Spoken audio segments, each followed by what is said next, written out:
I just want to talk. Okay, so you want me to call Sabrina and Karen? Danny, just me and you, okay? All right, are you buying? Yeah, I'm buying. All right, where are we going? The Olive Bar. Okay. Who you gonna call Danny? Well, Karen, it's nice to have different perspectives on certain topics. Not on this topic. All right, Sistas fans. Now, in last night's episode, you had a moment where Andi was inviting Danny to the Olive Room for not a Sister Circles night or sisters, get together, but just a sister-to-sister moment where they'll just have dinner.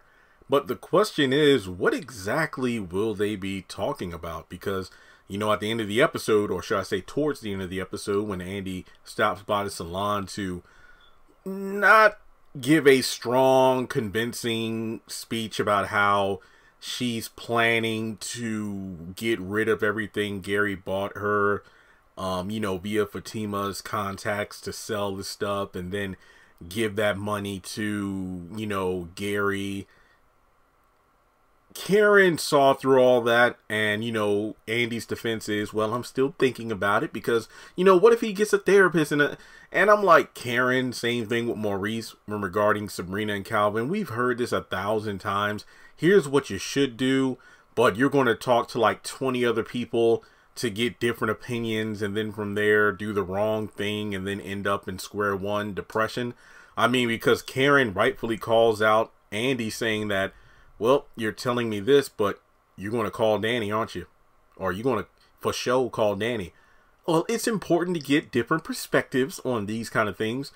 No, you want to talk to Danny because she's going to tell you what you want to hear, which is keep everything because it's nice. I mean, how come you didn't mention calling Sabrina?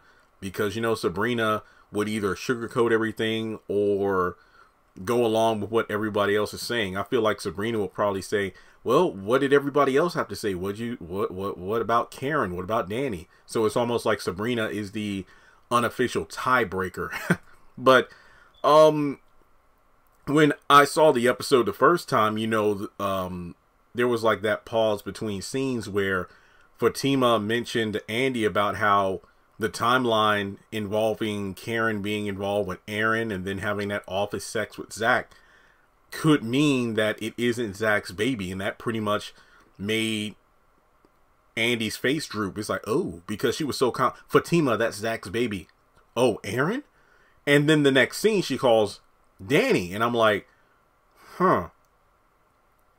Is she calling Danny to have a conversation about whether or not it's possible that Karen could be carrying a child that isn't Zach's? And interestingly enough, Andi didn't bring this up when she went to the salon. She was really only there for the whole Gary crap.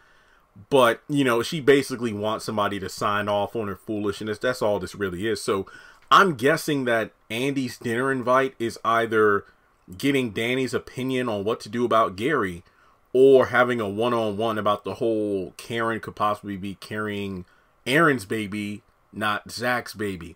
That's really all we have to go off of because we're almost at the halfway point of season 4. And correct me if I'm wrong, but I don't think we've ever had a one-on-one with Danny and Andi. Feel free to correct me though. Feel free because, it's been a lot of episodes, but I don't think I recall ever seeing Danny and Andi having a one-on-one girls night or something. I'm not counting a scenario where, let's say, all the girls are together or 3 of the girls are together, then one of them or 2 of them have to leave and it's just Andi and Danny. But I mean, like, if Andi and or Danny initiates a one-on-one meeting. So what do you think they're having dinner about? What's going on? I'm still wondering why the hell Andi's wearing a funeral dress, but we'll just have to wait and see. Do you think that it's black to like represent, dying in regards to Gary's feelings? Like, okay, the Andi that loved Gary and whatnot, she's gone. It just seems asinine, and I still stand by the whole thing of, I don't think Tyler introduced the penthouse set and then it's not going to be used for more than like a couple episodes. Andi's going to stay in there. Not to mention when Danny mentioned, oh, are you going to let me have your old apartment? And she's like, no. But I'm like, the thing is,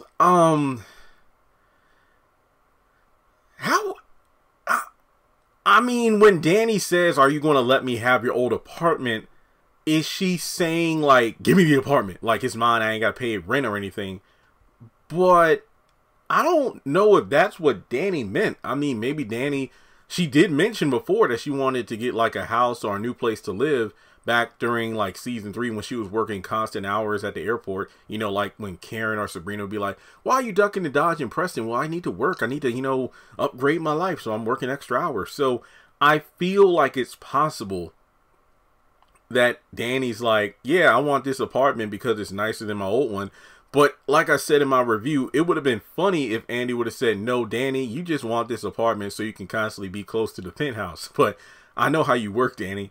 But no, it's just like Andi says. I don't know if she's saying no because she's going back to her old apartment, which she says to Gary, but I feel like that's asinine. So let me know your thoughts. I'm very confused on why exactly Andi wants to have a dinner or a conversation to talk with Danni.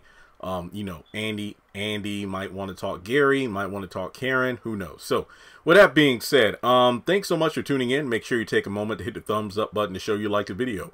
Hit subscribe and hit that bell icon and select all. That way you do not miss out whenever I post content on the channel. Follow me on social media. Links are in the description. And with that being said, I'll talk to you in the next one.